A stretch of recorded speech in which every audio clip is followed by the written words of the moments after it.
इस पौधे के घर तो सारा 500 पीस लग गया इस पौधे को।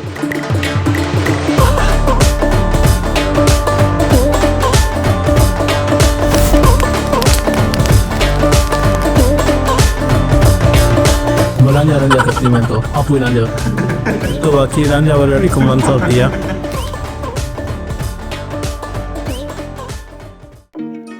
ये भक्कर है, एक छोटा सा शहर। बाहर से शायद ये आम लगे, लेकिन इस शहर के अंदर छुपी हैं कुछ खास कहानियां। रांझा गोश्त की वजह तस्मिया क्या है, इसका नाम क्यों रांझा गोश्त का? कुछ खास जायके, और उन्हीं खास जायकों में से एक है रांझा गोश्त, पाकिस्तान का सबसे वायरल गोश्त। वैसे तो ये सफ़र हमने कुछ महीने पहले किया था, लेकिन आपके सामने पेश करने का मौका अब मिला है। इस गोश्त की कहानी सुनाने और उस तक पहुंचने से पहले हमें एक जादू नजर आया। गाड़ी भक्कर की जानिब जा रही थी, रास्ते में सरगोदा आया। बस यूं ही एक बाग नजर आया, छोटा सा रास्ता, दरख्तों के झुंड के बीच। कोई प्लान नहीं था, कोई इरादा नहीं था, बस दिल ने कहा रुक जाओ, और मैं रुक गया। यह है सरगोदा, शाहीनों का शहर। लेकिन इस शहर की मिट्टी इतनी जरहेज है कि इस शहर के बागों में एक जादू होता है। मेरे पीछे आप देख रहे हैं दुनिया भर में मशहूर संतरे, और ये संतरों का बाग कि जो पूरी दुनिया में सरगोदा, पंजाब और पाकिस्तान की पहचान है। ये फल पाकिस्तान जनरेट करता है और पूरी दुनिया में एक्सपोर्ट होता है। अस्सलाम वालेकुम दोस्तों, मैं हूँ ज़ैनुल आबिदीन और आपको शाहीनों के शहर सरगोदा में खुशामदीद। गाड़ी एक तरफ लगाई, दरवाज़ा बंद किया और बगैर सोचे समझे चल पड़ा। हवा हल्की थी, दरख्त सरगोशियाँ कर रहे थे, कीनू के दरख्त हर तरफ। ऐसा लगा जैसे मैं किसी और ही दुनिया में आ गया हूँ।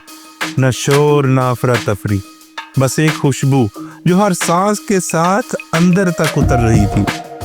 हर तरफ नारंगी रंग के कीनू झूमते हुए, कुछ जमीन पर गिरे हुए, कुछ हाथ बढ़ाने पर होशी होशी साथ चलने को तैयार। वो खुशबू, वही खुशबू जो बचपन में कभी कभी आती थी, जब घर की बड़ी खवातीन सर्दियों में हाथ पकड़कर कहती थी चलो कीनू खाते हैं, और हम छोटे छोटे हाथों से कीनू के छिलके उतारते, फिर उंगलियों में खुशबू बस जाती थी कई दिनों तक।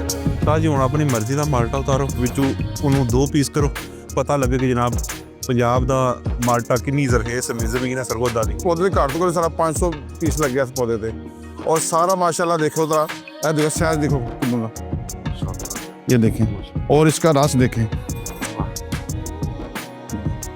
जबरदस्त। क्या बात है, क्या और इसका साइज चेक करें और इसका टेस्ट चेक करें आप। तो जी सब भाई जो है ना चेक करें। दोस्तों, ऐसे बागों बहार इलाके के जिनकी मिट्टी सोना उगलती हो, जहाँ हज़ारों एकड़ पर एक ही किस्म का फ्रूट लगा हो और वो फ्रूट दुनिया भर में फेमस हो, पूरी मुल्क में डिमांड हो, तो ऐसी जगह पे आना भी एक खुशकिस्मती। हम शुक्रगुजार हैं अपने दोस्तों के जिन्होंने हमें दावत दी, और हम यहाँ इस वक्त एक अजीम शान बाग में मौजूद हैं। चारों तरफ जो है माल्टे संतरे मौजूद हैं, उनकी बहार है, तो दिल खुश हो गया यहाँ आके। गाड़ी दोबारा सड़क पर आ चुकी थी। बाग की खुशबू अब भी गाड़ी के अंदर तैर रही थी।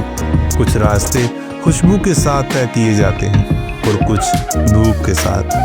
बक्कर करीब आ रहा था और एक खास जगह, एक खास जायका मेरा इंतजार कर रहा था, रांझा गोश्त। मटन में मेरी बकेट लिस्ट में एक और चीज़ शामिल हो चुकी है जो मेरी मोस्ट फेवरेट है, और वो है बक्कर का रांझा गोश्त। रांझा गोश्त बक्कर का वो जायका है जिसे अल्फाज में कैद करना उतना ही मुश्किल है जितना किसी बाग की खुशबू को बोतल में बंद करना। ये सारी रेसिपी एक ही खानदान की मिल्कियत है। हमारे साथ अबू बकर भाई हैं, ये अपनी इस विरासत की रेसिपी को आगे लेके जा रहे हैं और इन्हीं से गपशप लगाते हैं। अस्सलाम वालेकुम। आप को कितना टाइम हो गया, आपको कितना टाइम हो गया ये काम करते हुए? एक ही घर में मौजूद है, ना कोई फैंसी साइन बोर्ड, ना कोई चमकती हुई रोशनी, बस घर की बैठक में बिछे कालीन और उन्हीं पे आने वालों के लिए खाने का इंतजाम। रांझा गोश्त की वजह तस्मिया क्या है, इसका नाम क्यों रांझा गोश्त है? मेरे नाना को थे वो इसको तैयार करते थे, उसका नाम ही रांझा है। वो तकरीबन 20-25 साल तो हो गए, वो बहुत हो गए, उनकी डेथ हो गई। और ये शुरू तकरीबन बहुत पुराना 50 साल। जहाँ हर कोई सिर्फ एक ही चीज़ खाने आता है, रांझा गोश्त। और ये रेसिपी यूनिक सिर्फ आपकी फैमिली की है और किसी के पास कहीं नहीं। अच्छा, यूनिक सी पैकिंग में गोश्त आया, सादगी में लिपटा हुआ जादू। कोई ज़रूरत नहीं थी सजावट की, कोई फालतू मसाले नहीं, कोई बनावट नहीं, सिर्फ खालिस गोश्त। ये है जी बकर की मशहूर सौगात रांझा गोश्त, जो बिल्कुल तंदूर के अंदर तैयार किया जाता है। अभी हम इसको ट्राई करेंगे और ट्राई करके आपके सामने इसका ऑनेस्ट रिव्यू देंगे कि इतनी दूर से सफ़र करके आना सिर्फ इस काम के लिए वाकई वर्थ रखता था कि हमने एक जिद्दोजहद ला हासिल की है। बहुत ज़्यादा गर्म है, लेकिन ये है कि गरम गरम का ही मज़ा है। तो हम इसको ट्राई करते हैं। बिस्मिल्लाहिर्रहमानिर्रहीम। सिर्फ मुहावरता नहीं लेकिन हकीकतन ये इंतहाई सॉफ्ट और इंतहाई जूसी है। किसी किस्म की स्मेल नहीं है, एक यूनिक टेस्ट है। ऐसा टेस्ट ना शनवारी पे देखा है अभी तक, ना कहीं किसी और जगह पे। मेरे साथ अवकार भाई मौजूद है, वो भी अपना रिव्यू देंगे। आइए वकार भाई। मुझे तो वाकई वो रांझा करती है। मैं तो आपको रांझा तो वाकई रांझा वाला ने कमाल किया। ये वो खाना था कि जिसे बयान करने के लिए किसी रिव्यू की ज़रूरत नहीं, सिर्फ खामोशी चाहिए और एक खूबसूरत शुक्रिया। मुझे याद रख लें, जब आप बनाएंगे उस दिन मैं जब आऊँगा तो फिर मैं आपको पैसे नहीं दूंगा, मैं फ्री खाऊंगा आपको। पक्की बात होगी? ठीक हो गया। ये अब्दुल्ला भाई ने हमसे वादा किया है, हम दोबारा आएंगे तो ये हमें जो है वो फ्री में रांझा गोश्त खिलाएंगे। कभी कभी कुछ जायके किसी शहर को आपकी यादों में हमेशा के लिए कैद कर देते हैं।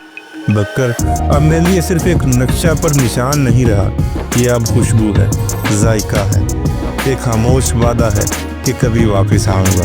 मेरी तरफ से तो रिकमेंडेड है, इसलिए जो भाई आना चाहें तो पीछे यहाँ पे नंबर भी लिखा है। अगर आप कैमरामैन फोकस करें तो आप इनसे रब्ता करके यहाँ पे आ सकते हैं। अगर आपको ये छोटे छोटे लम्हे अच्छे लगे हों, अगर कभी आपने भी कहीं किसी सादी जगह पर बैठकर ज़िंदगी के बड़े जायके चखे हों, तो हम शायद एक ही जैसे हैं। चाहे तो साथ चलते रहें, चैनल सब्सक्राइब कर लें, या बस दिल में एक छोटा सा दुआ का फूल रख लें। किसी दिन किसी और रास्ते पर फिर मुलाकात होगी।